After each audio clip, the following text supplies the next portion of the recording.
Today I'll be telling you a little bit about snake bites. Now, in our country, we have over 300 species of snakes, of which only 13 are venomous.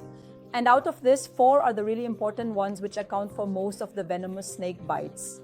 That is our cobra, the krait, the Russell viper, and the saw-scaled viper. How does this venom affect our bodies?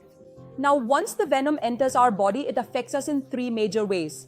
1, it causes tissue damage in the local areas, cell damage in the local areas. Secondly, it could be neurotoxic toxin, where it causes muscle paralysis, eventually causing respiratory failure and death. Thirdly, they can affect the clotting of our blood. And these patients would bleed to death, literally in Russell viper and saw-scaled viper. These vipers, they cause affect, they affect the bleeding, the coagulation profile.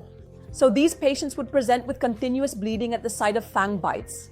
Or they could have gum bleed, they could have conjunctival hemorrhages, or you could fight bruises anywhere else in the body, bleeding in the urine.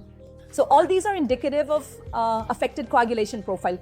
So now we come to what actually has to be done once we see a patient with snake bite. The moment you find a patient has had this, first thing, reassure them they should not get worried. Make the patient lie down flat immediately. No movement. The affected limb has to be kept either flat or at a lower level than the heart. We have to immobilize this limb. This is very similar to the immobilization we do when there's a fracture. So use a hard object like a rod or a stick or a plank of wood, and you tie this to the limb with some piece of cloth so that the limb doesn't move at all. So I'll also tell you what not to do in a snake bite. So if you have a person who has a snake bite, don't let him run. Don't let them get worried, because apprehension, anxiety will lead to more bigger heart rate, more blood supply, and the venom spreads faster in the body. Then there are people we see in the movies. They cut the wound and they suck out.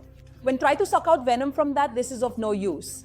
It wastes time in reaching the hospital, and the total amount of venom, no matter how good you suck, just 2% of the venom gets sucked out. Some people talk of alcohol being given to these patients to reduce the pain. Alcohol again will increase the blood supply to the body, and the venom will move much more faster in the body.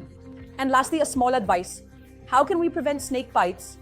So if you are in an area where snake bites are possible, wear large big boots to prevent snake bites.